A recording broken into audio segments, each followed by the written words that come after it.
Alhamdulillah wassalatu wassalamu ala Rasulillah wa ba'd. Ikhwan akhwat yang semoga senantiasa dirahmati dan diberkahi oleh Allah Azza wa Jalla. Mari kita lanjutkan tentang pemuda-pemuda harapan umat. Tadi kita mendengarkan kisah contoh suri tauladan pemuda-pemuda salafus saleh. Dari mana mereka mengawali jalan mereka. Dan dari mana pula kita memulai langkah kita untuk meneladani mereka. Kalau kita baca sejarah mereka, saudara-saudari, mereka mengawalinya dengan ilmu. Ini landasan pertama jika kita ingin seperti mereka. Harus punya pondasi ilmu syar'i yang kuat dan dekat dengan para ulama. Lihatlah Umar bin Abdul Aziz rahimahullahu ta'ala. Ayahnya Abdul Aziz ketika itu ditunjuk menjadi gubernur Mesir. Khalifah ketika itu adalah saudaranya yang bernama Abdul Malik bin Marwan. Berapa usia Umar bin Abdul Aziz ketika itu saat ayahnya ditunjuk menjadi gubernur? 10 tahun. Di sini mulainya kisah pemuda Umar bin Abdul Aziz. Maka bersiap-siaplah sang ayah Abdul Aziz ini mempersiapkan segalanya untuk berangkat ke Mesir menjadi gubernur, pejabat. Ketika ayahnya bersiap-siap, berkatalah Umar kepada ayahnya, "Ya abati, ila aina?" Wahai ayahanda, hendak kemana kita? Apa kata ayahnya? "Nadhhab ila Mesir." Kita akan berangkat ke Mesir. Ayah akan menjadi gubernur di sana. Apa kata anaknya ini? Umurnya baru 10 tahun. "Ya abati, hal adulluka ala khairin min hadali." Wahai ayah, maukah engkau aku beritahukan sesuatu yang lebih baik bagiku daripada ikut ke Mesir? Bayangkan, ayahnya menjadi gubernur, tinggal bersama ayahnya, bergelimang harta dan kekuasaan. Barangkali kalau dia menunjuk sesuatu, saya ingin itu, mungkin ayahnya akan bisa mendapatkannya. Tapi dia berkata lain. Ayahnya heran. "Wa mahu, apa wahai ananda? Apa yang kau inginkan?" "Arsilni ilal Madinah ata'allam inda ulama'iha wa atafaqahu ala syuyukhiha. Asallah an yanfa'ani." Ayahanda, kirim aku ke Madinah. 10 tahun umur. Kirim aku ke Madinah agar aku belajar dari ulama-ulamanya, menimba ilmu dari para syekh-syekhnya. Mudah-mudahan Allah memberikan manfaat kepadaku. Dia pilih di usia 10 tahun tersebut berpisah dari orang tuanya, meninggalkan gemerlapnya kehidupan pejabat dan penguasa untuk menuntut ilmu dari ulama-ulama di kota. Subhanallah. Ini sebuah pilihan. Jika kita ingin memulainya, tidak ada kata terlambat. Umur kita memang sudah 20, bukan 10 tahun seperti Umar bin Abdul Aziz. Umur kita sudah 30, 40, tetapi tidak ada kata terlambat. Mulai dari ilmu, menuntut ilmu. Dan saudaraku, jangan pernah mengira Anda sudah menuntut ilmu. Jangan pernah mengira Anda sudah berhasil, sementara kita masih nol. Yang tidak kita ketahui lebih banyak daripada apa yang telah kita ketahui. Nah, Umar bin Abdul Aziz yang kecil ini, dalam usia itu, dia sudah punya kematangan akal. Maka dikirimlah dia oleh ayahnya untuk belajar di Madinah, ayahnya di Mesir. Kalau sekarang kan seperti para orang tua kan, alhamdulillah mengirimkan anaknya ke pesantren. Alhamdulillah. Sebenarnya itu juga meneladani bagaimana dahulu salafus saleh belajar. Di usia seperti itu dia sudah berpisah dari orang tua. Sampai akhirnya Umar bin Abdul Aziz pun dikenal sebagai salah seorang ulama kota Madinah. Lalu dia pun dikaruniai oleh Allah Subhanahu wa ta'ala seorang anak yang bernama Abdul Malik bin Umar bin Abdul Aziz. Agaknya nama Abdul Malik ini pun jarang terdengar, anaknya Umar bin Abdul Aziz, karena ketenaran nama ayahnya. Tapi anaknya Abdul Malik ini wafat di usia 19 tahun. Dan para ulama banyak yang menyebutkan anaknya inilah yang mengajarkan zuhud dan hikmah kepada ayahnya. Ayahnya berilmu, tentu anaknya begitu juga. Nah, Abdul Malik bin Abdul Aziz ini salah seorang pemuda zuhud yang mengajarkan ayahnya zuhud, wara' dan juga adil. Ketika ayahnya ditunjuk menjadi khalifah setelah Abdul Malik bin Marwan, duduklah ayahnya menerima tamu-tamu, utusan dari berbagai daerah, menyatakan baiat dan kesetiaan. Duduk di sampingnya Abdul Malik bin Marwan. Abdul Malik bin Umar bin Abdul Aziz, anaknya, yang waktu itu usia sekitar 16 tahun baru. Duduk di samping ayahnya, pakaiannya lusuh. Sementara tamu-tamu itu membawa anak-anak mereka dengan pakaian yang mewah, perhiasan yang lengkap. Ketika itu tersadarlah Umar bin Abdul Aziz bahwa dia belum membelikan pakaian untuk anaknya. Dilihatnya anak-anak pejabat yang lain, pakaiannya bagus-bagus. Dilihatnya anaknya di samping, pakaiannya sudah lusuh. Sedih deh. Akhirnya setelah bubar majelis itu, duduklah termenung Umar bin Abdul Aziz sedih. Apa kata anaknya? Malaka ya abati, ada apa dengan engkau wahai ayahanda? Ayahnya menjawab, wahai anakku, ra'aitul qauma ja'u bi abna'ihim fi abha hullah wa ajmal zinah. Orang-orang utusan itu datang membawa anak-anak mereka, putra-putra mereka, dengan pakaian yang bagus dan perhiasan yang lengkap. Aku kasihan melihatmu. Aku khawatir engkau menjadi minder dan sedih melihat mereka. Apa jawab anaknya? Ini anak khalifah.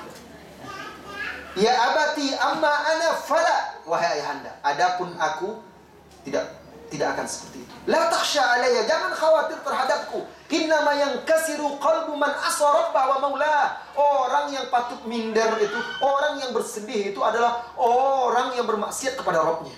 Wa aqqa ummahu wa abah, atau durhaka kepada ibu dan ayahnya. Hadalah yang kasiru qalbu. Ini orang yang patah hatinya, sedih melihat dunia. Amma ana falah, aku tidak seperti itu. Jadi diceritakan Abdul Malik ini, walaupun ayahnya seperti itu, ada salah seorang ulama, Maimun bin Mahran, ulama besar tapi berkunjung ke situ, menginap di tempat mereka. Lalu suatu malam, kata Maimun itu, dia pura-pura tidur. Di tengah malam itu pura-pura tidur, dia dilihatnya Abdul Malik bin Umar bin Abdul Aziz ini bangun, sholat malam, membaca ayat, terisak-isak menangis. Apa kata Maimun bin Mahran? Hampir-hampir saja saya khawatir dia pingsan karena tangisannya. Kemudian karena dia tidak tahan lagi, pura-pura bangun dia, pura tersentak sambil dibacanya zikir, bangun dari tidur, subhanallah walhamdulillah wa la ilaha illallah wallahu akbar. Mendengar ada orang yang bangun, cepat-cepat diselesaikan di sholatnya dan dia pergi, berpindah ke tempat lain. Suatu ketika nampak oleh Maimun bin Mahran ini, Abdul Malik bin Marwan ini makan hanya dengan beberapa potong roti, kemudian cuka dan sedikit lauk pauk. Kasihan dia. Apa kata Maimun bin Mahran? Ya Abdul Malik, kalau kamu mau, saya akan bicara dengan ayahmu agar dia memberikan lebih untukmu. Kasihan dia melihat itu, anak khalifah makannya seperti itu. Tetapi apa kata Abdul Malik ketika itu? Ya hadha, da'anka hadha, fa innama innallahi azza wa jalla khairun wa abqa. Wahai fulan, wahai Maimun, lupakan itu. Sesungguhnya apa yang di sisi Allah Subhanahu wa ta'ala jauh lebih berharga, jauh lebih bernilai dan lebih baik daripada apa yang saya miliki. Usia 19 tahun dia meninggal. Jadi mereka itu, saudara-saudariku, pemuda-pemuda seperti itu lahir dari mana? Dimulai dari ilmu. Karena ilmu itu pondasi. Jika Anda ingin istiqomah, jika Anda ingin meniti jalan mereka, mulai dari jalan ilmu itu. Lihat Imam Malik bin Anas, ketika itu dia bercerita umurnya 5 tahun bersama abangnya, kakaknya, saudara laki-lakinya. Waktu itu duduk bersama ayahnya, Anas, yang juga ulama. Lalu ayahnya memberikan sebuah pertanyaan, diminta keduanya menjawab. Imam Malik menjawab salah. Saudaranya menjawab benar. Lalu akhirnya apa kata ayahnya kepada Imam Malik? Marah ayahnya kepada Imam Malik. Ai bunai, wahai anakku, syaghalakal hammam an antaqul. Engkau ini terlalu sibuk mandi-mandi ke pemandian umum sehingga kamu tidak bisa mengerti dan paham masalah ringan seperti ini. Hadhihi masail basithah. Kamu sibuk main saja. Umurnya 5 tahun gitu. Masalah ringan kecil seperti ini engkau tidak paham. Tertegun Imam Malik. Apa kata Imam Malik? Fa waqa'a dzalika fi nafsi. Kata-kata ayahku itu mengena pada diriku. Fala zamtul a'raj sab'a sinin. Sejak itu aku bermulazamah belajar kepada Abdurrahman bin Hurmuz al-A'raj, ulama ahli hadis di masa itu. 7 tahun belajar terus. 5 tambah 7, 12 tahun baru. Sampai akhirnya dia dalam usia yang sangat muda sudah menjadi ulama, duduk di majelis ilmu, mengajar dan berfatwa. Mereka mulainya dari mana? Dari ilmu. Dari ilmu kemudian dekat dengan ulama.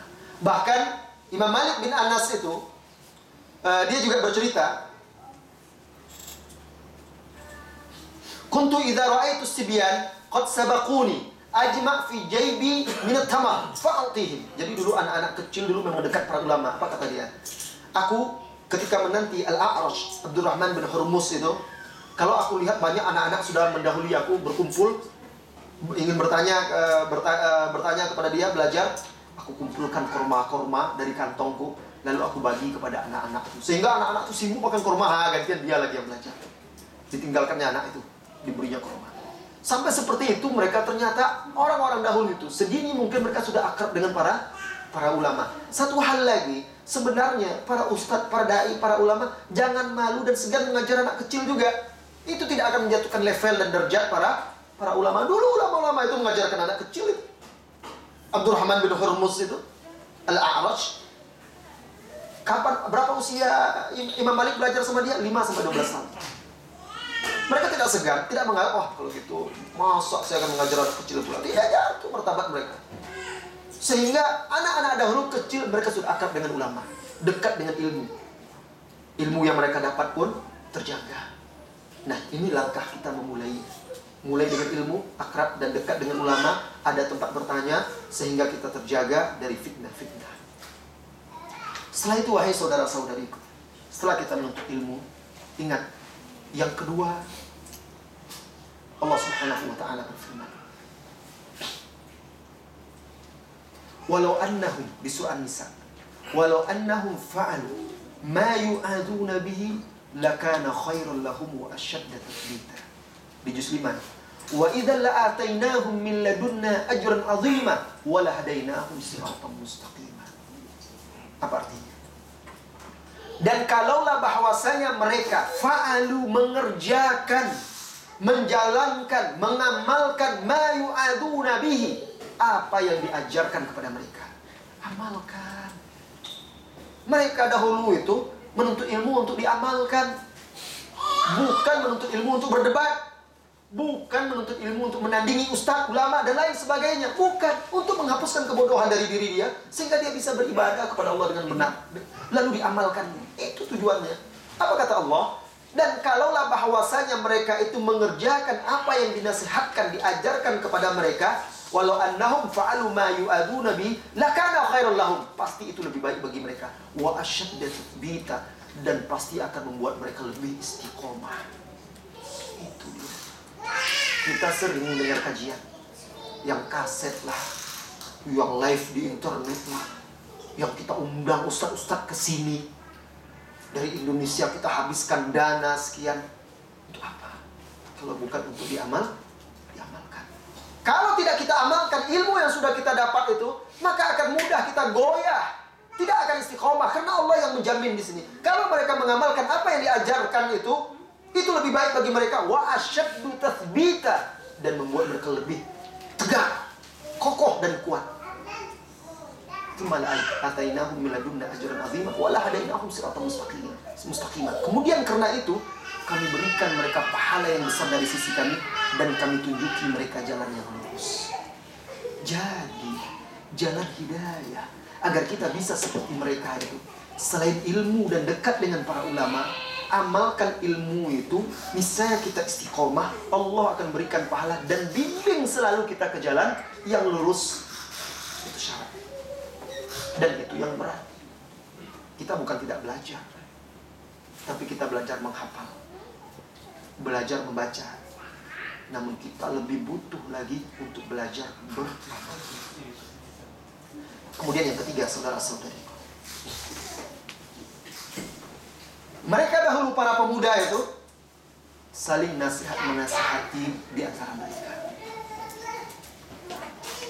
Tidak peduli siapapun, walaupun itu ayah mereka, walaupun itu orang yang terdekat dari mereka.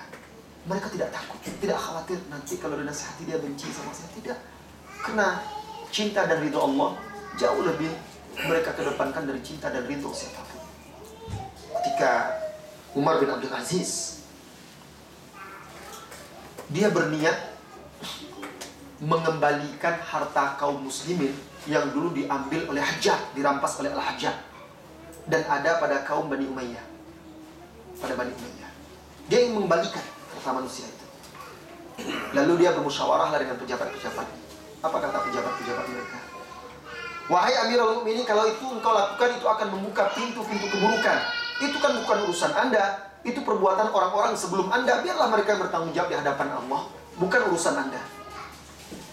Datang anaknya Abdul Malik. Pas ketika itu didengarnya pendapat-pendapat pejabat itu, apa kata dia? Ya abadi, wahai ayahanda, sesungguhnya saran-saran dan pendapat mereka itulah yang akan membukakan pintu keburukan kepadamu. Dan kalau itu engkau lakukan, engkau lebih buruk daripada Al-Hajjaj. Itu adalah hak manusia. Apa yang akan engkau lakukan dan engkau katakan di hadapan Allah Subhanahu wa ta'ala. Tertegun dia. Sampai akhirnya dia kumpulkan harta-harta itu, dia data, dan dia umumkan kepada manusia siapa yang merasa dahulu hartanya pernah dirampas, dikembalikan. Datang ke sini. Karena banyaknya, sampai waktu zuhur belum selesai lagi. Umar bin Abdul Aziz berniat istirahat, nanti asar dilanjutkan. Datang anaknya. Wahai ayahanda, siapa yang menjaminmu akan hidup sampai asar? Bagaimana sebelum asar kamu sudah mati, sudah meninggal, ini belum selesai dikembalikan hak-hak manusia? Apa nanti pertanggungjawabanmu di hadapan Allah? Takut langsung Umar bin Abdul Aziz. Tidak jadi dia istirahat dan tidur. Terus sampai akhirnya selesai dia menunaikan amanah tersebut. Saling nasihat-nasihati. Di antara di antara kita, para pemuda dan juga kaum muslimin, ini yang akan mengokohkan kita, meneguhkan kita di atas jalan yang hak. Inilah dia amar ma'ruf nahi munkar. Bukankah Rasulullah SAW mengatakan ad-dinun nasihat, ad-dinun nasihat, ad-dinun nasihat. Agama itu adalah nasihat, agama itu adalah nasihat, agama itu adalah nasihat. Sifat seorang mukmin sejati, dia tidak pelit untuk menasihati saudaranya, tidak takut siapapun di jalan Allah. Apabila dia menasihati siapapun, dia takut hanya Allah. Oleh karena itu dia tidak peduli. Tujuan saya kan menyelamatkan saudara saya, bukan mengharapkan apa-apa. Nah, jaga ini, tegakkan amar ma'ruf nahi munkar. Saling nasihat menasihati di antara sesama.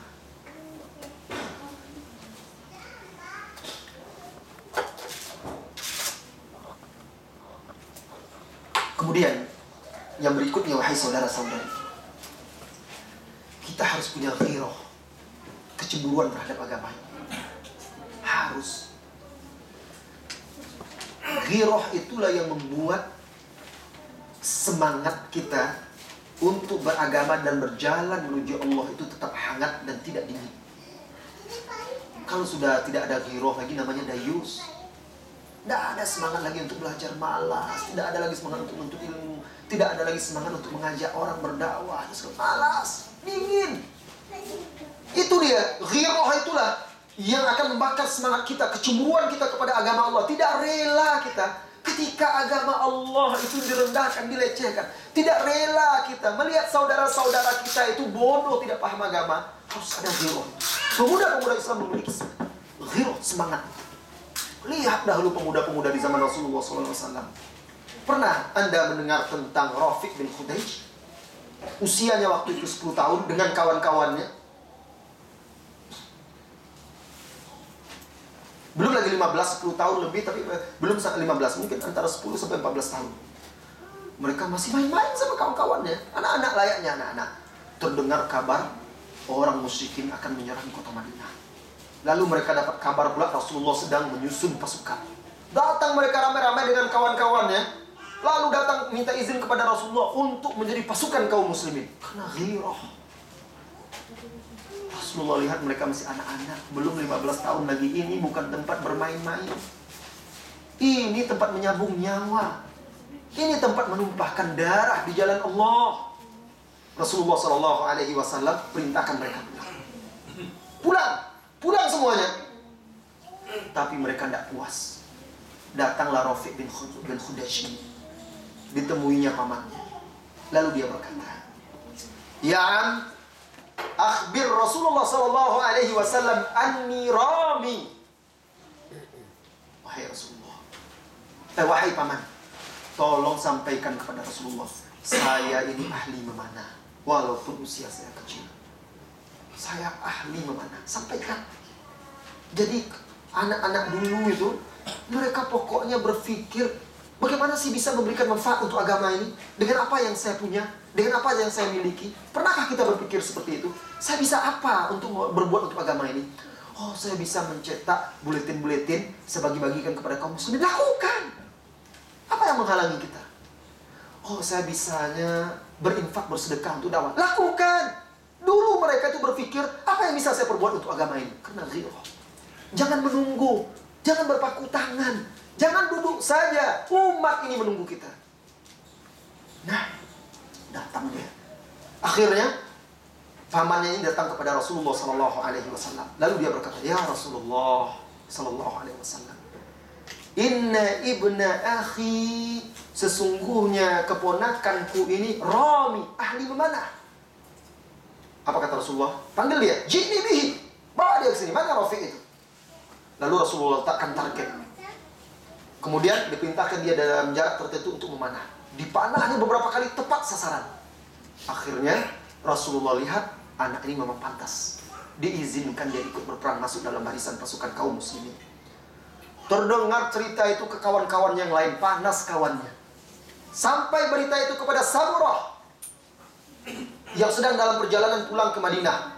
Oh, bangkit ghirahnya. Rafiq diizinkan berperang, apa hebatnya dia dari saya? Datang dia menemui Rasulullah SAW, lalu dia berkata, "Ya Rasulullah, ajasta Rafi'a." Wahai Rasulullah, kenapa engkau izinkan Rafiq? Wa ana asra'u Rafiq. Saya bisa berkelahi mengalahkan Rafiq itu. Nah, dia ingin melihatkan pula kemampuannya. Apa kata Rasulullah? "Hari ini perlihatkan." Bertarung mereka di hadapan Rasulullah SAW. Fatasara Samura wa Rafiq. Faghalaba Samura Rafi'an. Maka bertarunglah mereka, Samura dan Rafi' ini, dua anak remaja ini. Akhirnya Samura mengalahkan Rafi' dan berhasil dia banting ke bumi. Fa'ajazan Nabi SAW Samura. Lalu Nabi SAW mengizinkan Samura untuk ikut berperang. Subhanallah. Jadi mereka untuk agama Allah tidak mau ketinggalan. Kalau orang itu bisa, kok saya nggak bisa? Dia itu menuntut ilmu bisa, saya kok nggak bisa? Dia itu bisa berdakwah dengan yang dia bisa berinfak, bisa ini, bisa itu. Saya kok diam saja? Nah, ini yang ada dalam pikiran anak-anak muda di zaman dahulu itu, di zaman salafus saleh. Ini yang dibutuhkan juga hari ini, ghirah untuk agama ini. Setiap hari kalau duduk berpikir, dia berpikir, apa yang bisa saya buat untuk agama ini? Kalau dia bercerita, nongkrong, berkumpul-kumpul bersama-sama, apa yang kita buat untuk agama ini? Kalau dia menulis, dia berpikir, apa yang saya bisa ungkapkan dan manfaatkan untuk agama ini? Itu pikiran dia. Dunia dia bekerja, tapi untuk apa lagi pekerjaan itu kalau bukan untuk Allah dan untuk akhiratnya? Ini yang dibutuhkan oleh kita. Terkadang kita merasakan futur, lemah. Kenapa? Ketika ghirah ini tidak ada. Ghirah untuk agama itu wajib ada. Kalau tidak, maka kita akan membuat dingin, duduk, diam, tidak punya semangat. Orang sudah berlomba-lomba, kita masih saja di tempat. Dan Allah tidak ridho kecuali kita berlomba-lomba. Musa alaihissalam, coba perhatikan. Ketika dia membawa pemimpin-pemimpin kaumnya ke tempat yang sudah dijanjikan, miqat yang sudah dijanjikan oleh Allah, sebagaimana diceritakan di dalam surat Toha.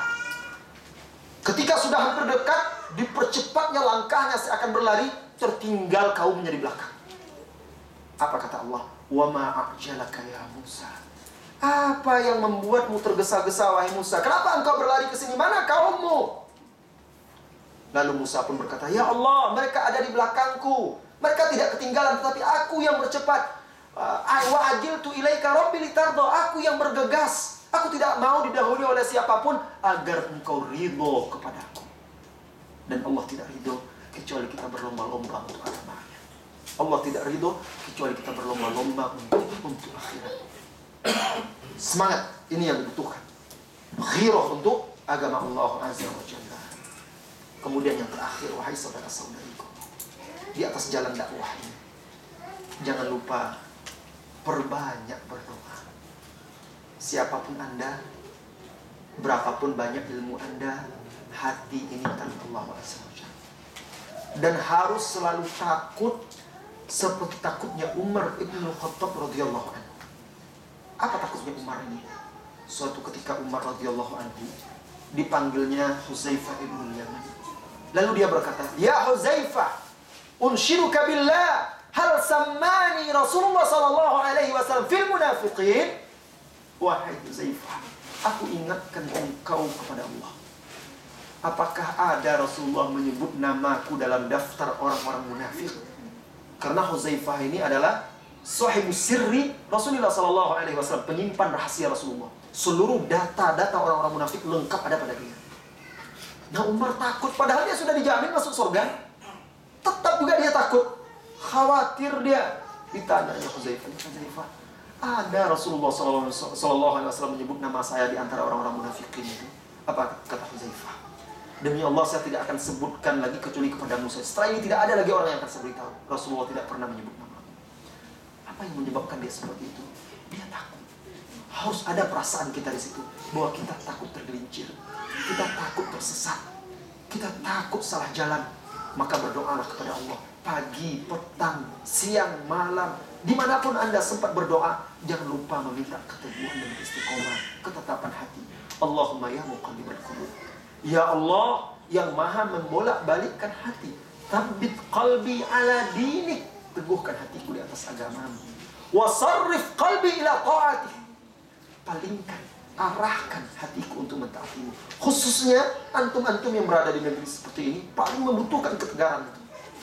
Dan Anda tidak bisa mengandalkan buku, kaset, video, menuntut ilmu seperti ini. Tidak bisa, itu aja. Harus berdoa kepada Allah Azza wa Jalla. Makanya Mu'adz bin Jabal ketika dikirim ke Yaman itu, di pinggiran kota Madinah itu, Rasulullah mewasiatkan dia apa tadi doa yang saya bacakan tadi? Ya Mu'adz, an la tada'a fi duburi kulli salah. Wahai Mu'adz, jangan engkau tinggalkan di akhir setiap salatmu antakula, engkau mengucapkan Allahumma a'inni ala dzikrika wa syukrika wa husni ibadatik. Saya tanya sekarang, siapa di antara kita yang membaca doa ini setiap selesai sholat atau sebelum salam? Mungkin kita tidak bisa menjawab. Tidak, Ustaz, tidak ada. Kenapa? Itu Mu'adz bin Jabal, dia dikirim merantau ke negeri lain di Yaman yang di situ ahlul kitab, agar dia tegar istiqomah. Rasulullah ingatkan, doa, baca ini. Ya Allah, bantu aku untuk mengingatmu, bersyukur kepadamu, dan memperbaiki ibadahku untukmu. Kapan kita meminta kepada Allah? Berapa kali kita meminta kepada Allah? Allahumma ya muqallibal qulub, ya Allah yang maha membolak-balikkan, tsabbit qalbi ala dinik. Jangan pernah bangga dengan diri kita. Tidak. Hanya Allah yang bisa meneguhkan kita. Berapa banyak orang yang semulanya kuat, tegar, lalu akhirnya satu persatu berjatuhan di jalan, berpaling. Saudara-saudari, kaum muslimin dan muslimat yang semoga senantiasa dirahmati dan diberkahi oleh Allah Azza wa Jalla. Ini dia sebagian azas, landasan-landasan bagi para pemuda apabila mereka ingin meniti, meneladani para pemuda-pemuda salafus saleh. Dimulai dari ilmu, dekat dengan para ulama, mengamalkan ilmu tersebut, kemudian saling nasihati, ghirah, semangat untuk agama itu, kecemburuan kepada agama Allah, kemudian jangan lupa berdoa kepada Allah Azza wa Jalla. Insyaallah dengan itu kita semua akan bisa istiqomah. Baik saudara-saudariku, hari ini kita rencananya akan selesai pukul 4 ya, karena agar bisa bersiap-siap, karena kemarin kayaknya tergesa-gesa. Oleh karena itu saya akan berikan kesempatan bertanya lebih banyak, diskusi. Insya Allah sampai jam 4 tepat kita akan akhiri hari ini. Silahkan tulis atau bertanya langsung. Ini kesempatan kita untuk berdiskusi dan bertanya. Dan juga kepada ibu-ibu, saudariku wanita muslimah, silakan tulis pertanyaan dan diajukan ke depan.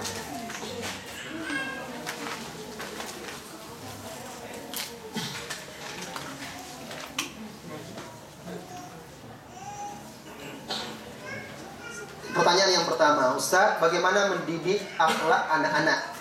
Secara IQ mereka pintar-pintar, juara kelas, tapi akhlaknya dan adabnya kurang baik. Anak-anak itu, saudara-saudariku, kalau dia anak pintar, maka dia akan lebih cepat menyerap, memahami, meniru apa saja yang ada. Maka anak pintar itu kalau salah jalan lebih mudah dan lebih cepat pula dia jadi nakal. Dan anak-anak itu yang mendidik dia orang tua, kemudian televisi, itu mendidik mereka, kemudian sekolah, kemudian lingkungan, kemudian teman-teman. 5 faktor ini akan mempengaruhi perkembangan tumbuh kembang sang anak. Kalau orang tua lalai di rumah, anak disebutkan oleh TV itulah jadi gurunya. Suri tauladannya. Jika tidak, di jalanan juga bebas, maka orang-orang yang di jalan itu yang akan menjadi guru dia. Begitu juga di sekolah. Mungkin orang tua sudah berusaha keras, tapi coba lihat, bandingkan jam Anda mendidik anak menjadi contoh dan suri tauladan dengan jam anak-anak di sekolah. Anak sekolah dari pagi sampai petang misalnya. Kita dari pagi sampai petang kerja. Anak-anak pulang sudah main, kita sudah capek dan lelah. Paling kita kumpul dengan anak kapan kesempatan kita untuk mengajarnya. Ternyata kalau kita renungkan betul-betul, sedikit sebenarnya kita mendidik anak kita. Sedikit kita memberikan athar dan pengaruh kepada anak kita. Lebih banyak anak kita itu dipengaruhi oleh televisi, oleh lingkungan, teman-teman, dan suasana di sekolah. Jadi, kalau kita sudah tahu ini, kita bisa tahu apa sih faktor-faktornya. Maka kita harus berjuang untuk mengimbangi pengaruh-pengaruh yang tidak baik itu. Harus bisa akrab dengan anak-anak. Apa salahnya? Jadikan rumah kita itu rumah yang ilmiah. Subhanallah. Ini pengalaman. Dulu sekitar tahun 2002, ada seorang guru SMA. Dia itu berusaha terus bertanya, Ustaz, ada enggak kursus akhlak ini dan segala macam. Saya ingin anak saya itu punya akhlak yang baik. Mana ada, Bu? Saya bilang. Tapi anak saya, Ustaz, saya guru saya, tapi anak saya nakal-nakal, kebut-kebutan di jalan, begini, begitu. Saya jadi takut. Udah begini, Ibu ciptakan suasana iklim ilmiah di rumah Ibu. Yang saya maksud iklim ilmiah ini adalah dalam bidang agama. Buat majelis ilmu di rumah Ibu khusus untuk keluarga Ibu. Tapi mereka tidak mau datang, Ustaz. Kalau udah begitu tuh malas-malas. Suami saya juga tidak mendukung. Ibu jangan putus asa. Mendidik itu bukan seperti membalik telapak tangan. Harus berusaha dahulu. Jangan pernah putus asa. Akhirnya setiap minggu dibuatlah pengajian di rumahnya. Diundangnya adik-adiknya, semua anaknya, suaminya. Suaminya tidak mau hadir. Setiap ada pengajian itu tutup pintu, dalam kamar aja. Anaknya datang lambat-lambat, tapi dia duduk jauh-jauh pula. Tapi terus rutin, tidak putus asa. Setahun, 2 tahun, subhanallah. Suaminya sebelum meninggal jadi rajin mengaji. Karena dalam kamar kan dengar terus dia. Walaupun dia tidak mau keluar, malas duduk kamar dengar dia terus. Terdengar. Nah kalau Allah dia beri hidayah, dia akan berpikir juga, iya juga kata Ustaz ya, iya juga.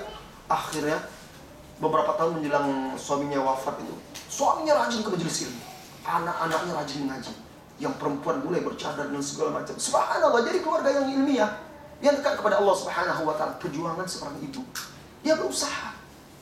Itu padahal anak-anak yang sudah terpengaruh oleh dunia luar. Anaknya kebut-kebutan, mau jadi artis lah, nyanyi ini, nyanyi itu, tampil di radio. Tapi bisa berubah, nyanyi itu ditinggalkan, berganti dengan menghafal Al-Quran. Masuk, akhirnya ditinggalkannya sekolah umum, masuk ke pesantren ini, pesantren sakafin. Usaha, perjuangan. Nah, kalau anak-anak yang sudah terpengaruh seperti remaja itu bisa berubah dengan usaha dan doa kita dengan izin Allah, apalagi anak-anak yang masih kecil, itu paling mudah untuk mempengaruhi dia. Jadi perjuangan orang tua. Walaupun anak kita terpengaruh di luar dan segala macam, tetapi Tapi rumah kita jangan sampai memberikan pengaruh yang buruk. Pulang dia ke rumah, itu kesempatan bagi dia mendapatkan pengaruh yang baik. Manakah yang penting? Apakah mengetahui kaifiat ibadah atau hikmah dari ibadah? Karena ada orang yang meremehkan kaifiat solat dan lebih mencari hikmah gerakan solat. Saudara-saudari kaum muslimin dan muslimat,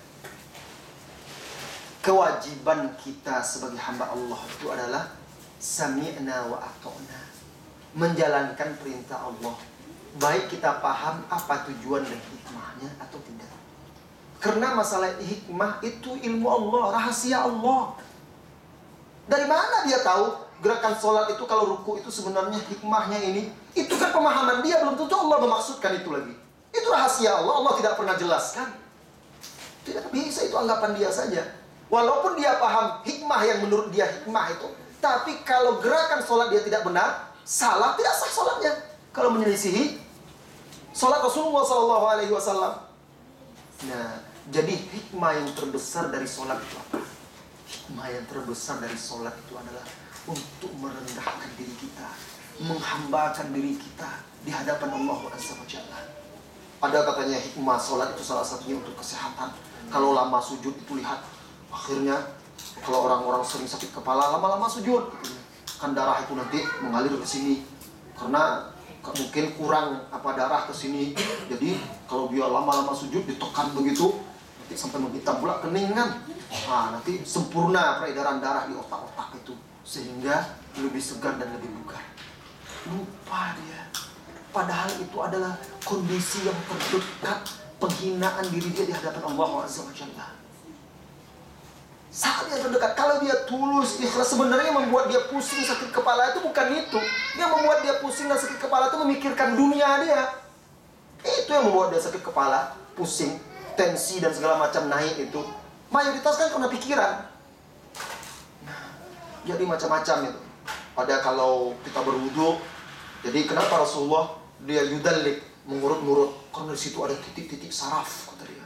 Kalau begini bisa sembuh ini, itu, dan segala macam. Itu terlalu berlebihan. Semua itu ibadah itu dilakukan hikmah. Sekarang coba kita tanya, kalau memang benar mereka paham hikmah. Coba, kenapa Rasulullah SAW ajarkan kalau mengusap khuf itu punggung kaki, kok bukan telapak kaki? Apa hikmahnya? Tanyakan kepada mereka, yang kotor kan telapak kaki, kok punggungnya yang disapu? Apa kata Ali?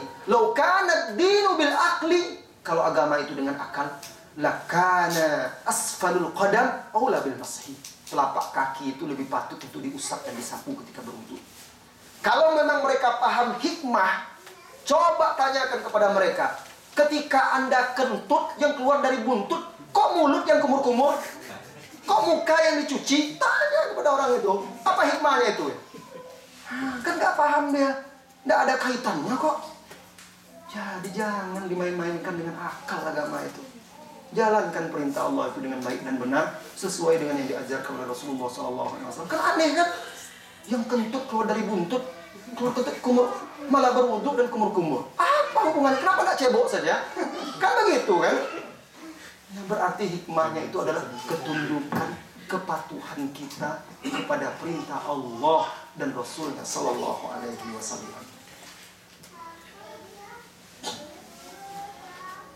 Bagaimana subhat non-muslim? Di makna kami dalam ayat-ayat Al-Quran menunjukkan jamak. Nah, jadi begini. Subhat itu mereka lontarkan karena mereka tidak paham bahasa Arab. Dalam bahasa Arab, kalimat jamak itu juga dipakai untuk menunjukkan keagungan, kemuliaan, dan penghormatan. Bukan menunjukkan banyak saja. Bukan menunjukkan, kita kalau bicarakan antum-antum. Padahal satu orang, antum, apa kabar antum? Satu orang kok antum-antum. Maksudnya untuk menghormati dia. Kan begitu. Sama kadang-kadang dalam bahasa Indonesia kan kita begitu juga. Pak, kami. Nah, kan kami. Maksud kami itu bukan kita banyak, saya. Tapi karena kita berbicara dengan orang yang lebih tua. Nah, ketika Allah Subhanahu wa ta'ala mengatakan nahnu, Kami itu menunjukkan dia adalah maha agung, maha besar, layak dan patut, wajib dihormati dan dimuliakan.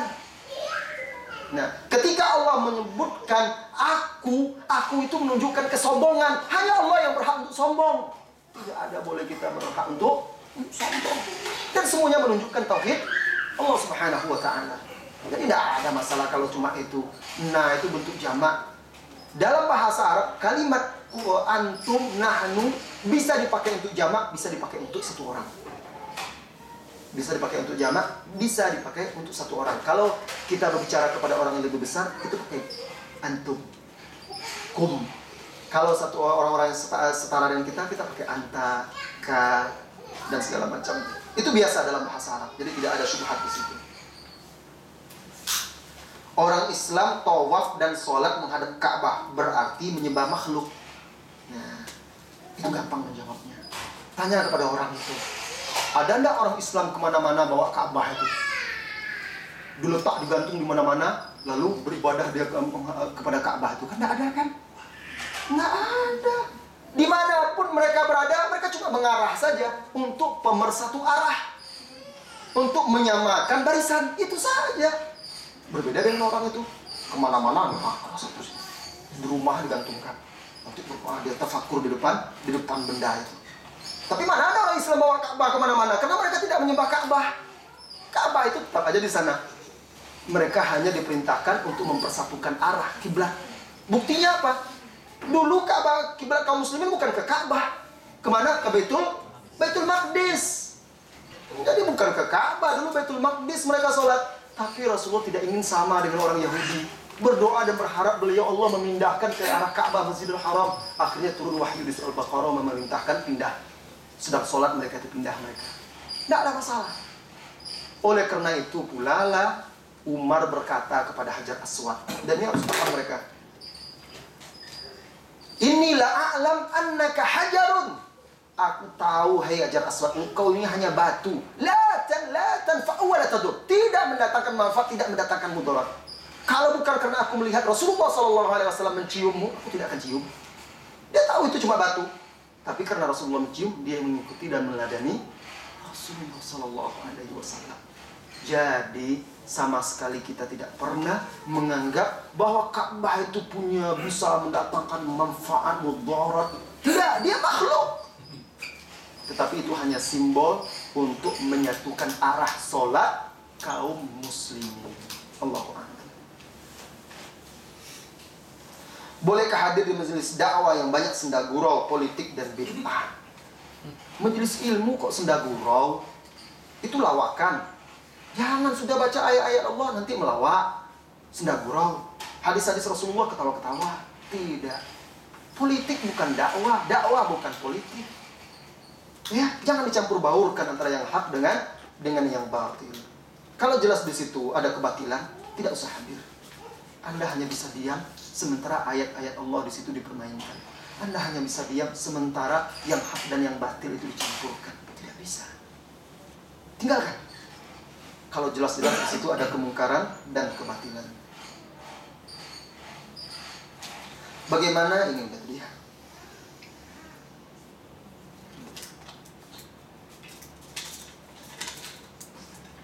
Ustaz, tolong jelaskan hukum menonton bola. Menonton bola, sebenarnya olahraga itu kan mubah, selama di situ tidak ada kemungkaran, kebatilan, dan juga tidak membuat kita lalai. Itu urusan dunia. Cuma ada nggak kemungkaran di situ? Ada. Apa buktinya? Buktinya mereka pakai celana pendek, semuanya main. Laki-laki sama laki-laki nggak boleh melihat aurat juga, tidak boleh, haram. Itu satu. Kemudian kedua, bercampur baur laki-laki perempuan di situ semua, bersorak-sorai, ada semuanya. Kita lihat juga.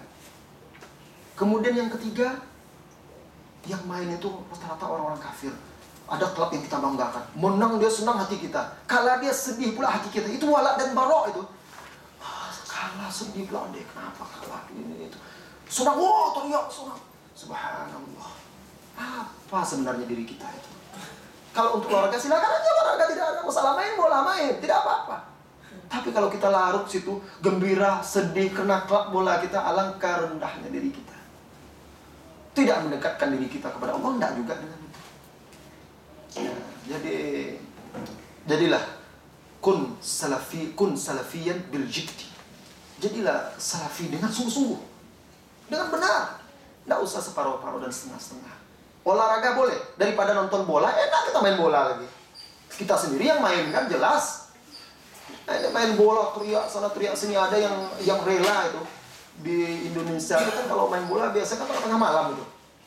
Itu bisa dia bangun tengah malam untuk klub kesukaan dia itu, tapi dia tidak pernah bangun untuk sholat tahajud. Jangan tanyakan lagi, banyak itu. Tidak peduli yang sudah mengaji dan tidak mengaji.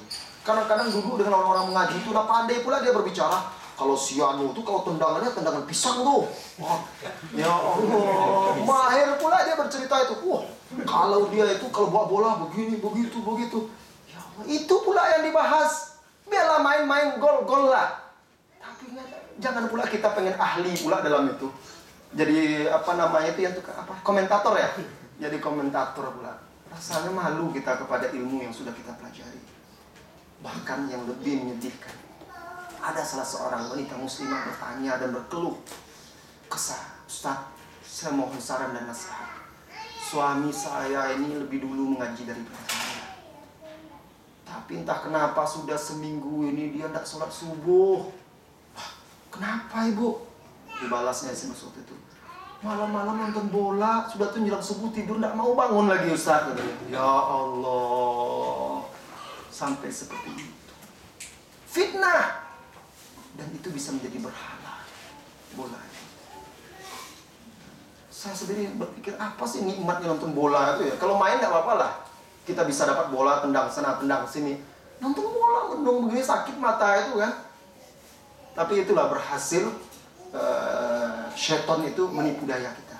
Dan rata-rata yang main sepak bola, jam-jamnya dan juga siaran-siaran sepak bola itu membuat orang lalai. Kalau di Indonesia main bola itu biasanya sore atau maghrib, asar, maghrib lewat. Iya. Kalau siarannya klub-klub yang terkenal itu pula, itu tengah malam itu, menjelang subuh, itu lewat orang. Entah kenapa kok bisa begitu. Pas di waktu-waktu yang memang mengganggu orang-orang. Padahal dahulu para sahabat itu para salaf itu mengatakan lebih baik mereka kehilangan keluarga, istri, anak dan harta daripada kehilangan sholat asar. Rasulullah SAW bersabda, "Lau kanu ya'lamuna ma fil isya'i wal fajr la atauhu mahbwa." Kalau mereka tahu orang-orang munafik itu, kata Rasulullah, keutamaan yang ada dalam sholat isya dan sholat subuh, mereka akan datang ke masjid itu dengan merangkak dan merangkak. Begitu saat-saat itu pula dilalaikan oleh bola. Hati-hati. Jangan sampai biarkan diri kita larut hanya untuk hal-hal yang seperti itu.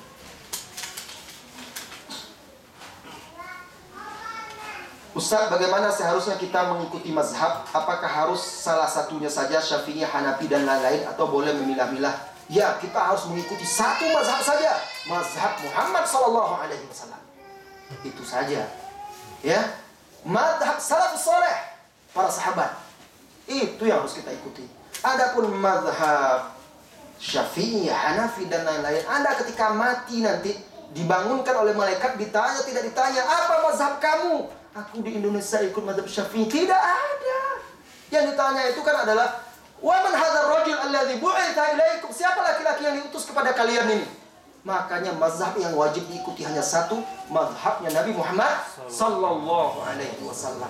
Yang lain, Imam Syafi'i mengikuti Nabi Muhammad, Imam Abu Hanifah mengikuti Nabi Muhammad, Imam Malik mengikuti Nabi Muhammad, Imam Ahmad mengikuti Nabi Muhammad. Tetapi mereka manusia yang tidak sempurna, bisa salah, bisa benar. Kenapa tidak ikuti aja langsung Nabi Muhammad? Hormati para ulama tersebut. Kalau pendapatnya keliru, lemah, maka ikuti pendapat yang memiliki dasar dari Al-Quran dan dari hadis-hadis Rasulullah sallallahu alaihi wasallam.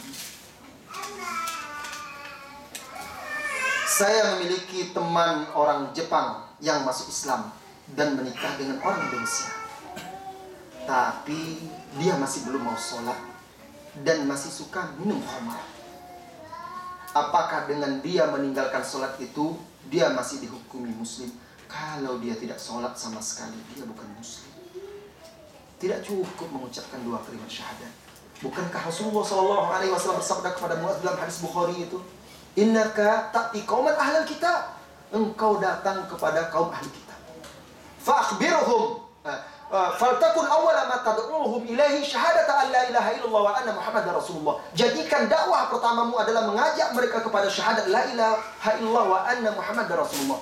Fa inhum ata'uka lidzalik, kalau mereka mentaatimu untuk itu, mengucapkan 2 kalimat syahadat, fa'alimhum, ajarkan kepada mereka, annallaha iftarada alaihim, bahwasanya Allah memfardukan, mewajibkan atas mereka 5 sholawat, 5 sholat fil yaumi wa lailah, dalam sehari semalam. Nah, tidak cukup. Jadi bagaimana caranya? Ajak dia. Mungkin kita tidak cukup pandai untuk mengajar dia. Ajak dia berkumpul dengan kaum muslimin yang lain.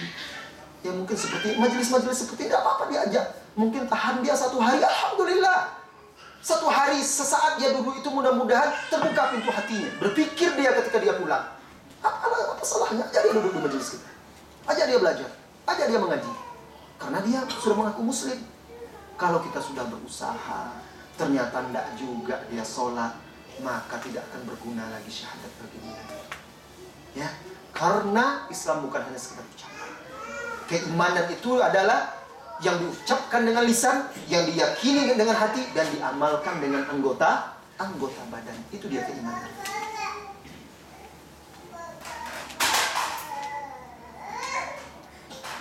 Bagaimana hukum musik dan nasyid Islami? Karena saya dengar ada sekelompok umat Islam yang menghalalkan musik dan nasyid. Kalau musik sudah jelas di dalam Al-Quran, surat Luqman, surat Al-Isra, di dalam hadis-hadis yang diriwayatkan oleh Imam Bukhari dan lain-lainnya, musik itu hukum asalnya adalah haram, dan dibolehkan alat-alat musik tertentu pada hari-hari tertentu untuk orang-orang tertentu. Siapa? Anak-anak di hari raya. Boleh mereka bernyanyi, boleh mereka bermain musik, tapi alat musik tertentu dan nyanyi tertentu. Apa alat musiknya? Rebana. Nyanyi-nyanyi apa? Nyanyi-nyanyi yang bermanfaat, artinya tidak ada di situ kemungkaran, vulgar, tapi mengajak orang kepada kebaikan. Nah, itu ada di Sahih Muslim. Ya.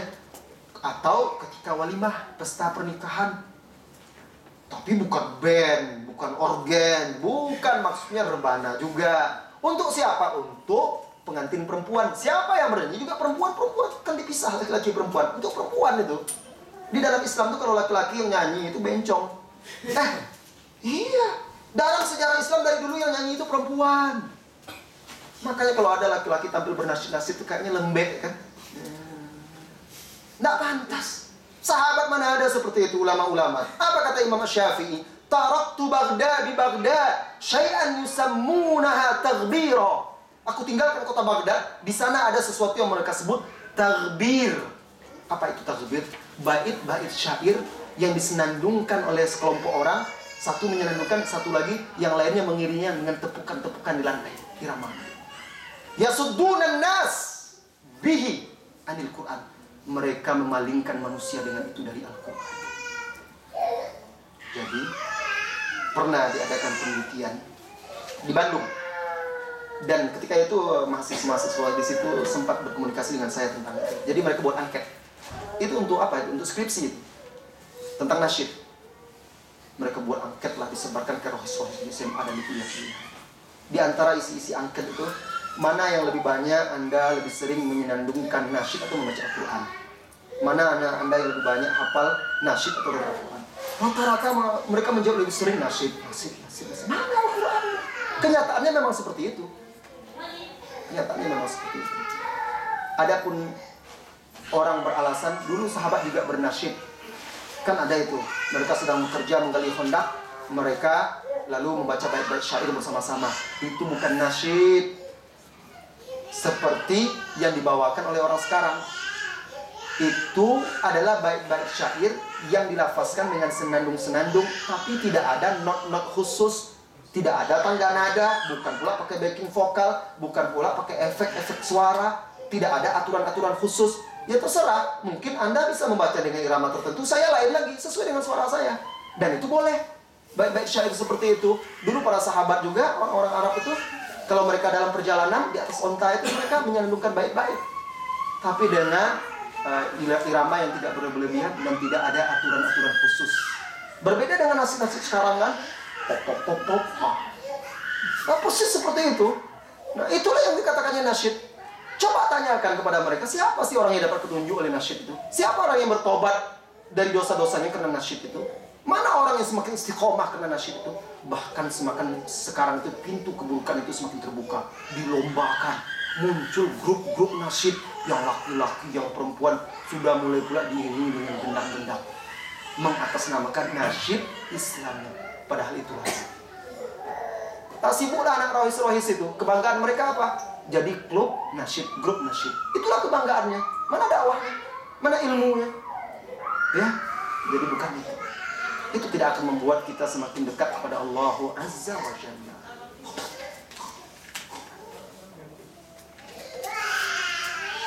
Jam 4 ya, ke satu lagi. Dari bibit yang baik diperoleh hasil yang baik. Dan kami berteman sejak SMP dulu.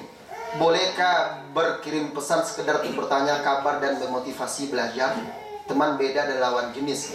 Kenapa tidak teman yang lain saja, yang laki-laki saja? Kan banyak teman SMP Anda, kan bukan dia saja. Memang dulu sekelas cuma berdua. Sekelas 30 orang ada laki-laki, yang dipilihnya yang perempuan aja. Nah, ini bisikan-bisikan syaitan. Alasannya saling memotivasi belajar, lama-lama memotivasi syahwat. Hati-hati kalau seperti itu. Awal-awalnya curhat, lama-lama curhat curi hati. Jadi hati-hati. Mau motivasi ya laki-laki kan masih banyak. Ngapain perempuan? Biar dia sama-sama perempuan pula. Jangan buka pintu-pintu fitnah tersebut. Bagaimana cara menasihati ibu agar mau berjilbab? Nasihati dengan baik, lembut, doakan dia. Dan terus berusaha. Beri dia buku-buku, hadiah-hadiah, kaset-kaset pengajian, ajak dia hadir ke majelis ilmu. Kenalkan dia dengan teman-teman, orang-orang yang sudah mengaji. Karena biasanya kalau kita tidak bisa mengajak keluarga kita, mungkin teman kita bisa mengajak dia. Sering seperti itu. Nah, mudah-mudahan dengan demikian terbuka pintu hatinya. Saudaraku, saudariku, insya Allah besok kita lanjutkan dengan tema yang lain. Karena sudah jam 4 ya. Kita cukupkan sampai di sini dulu. Terima kasih. Jazakumullahu khairan. Wa sallallahu wasallam ala nabiyyina Muhammad walhamdulillahi rabbil alamin. Subhanakallahumma wa bihamdika asyhadu an la ilaha illa anta astaghfiruka wa atubu ilaik. Assalamualaikum warahmatullahi wabarakatuh.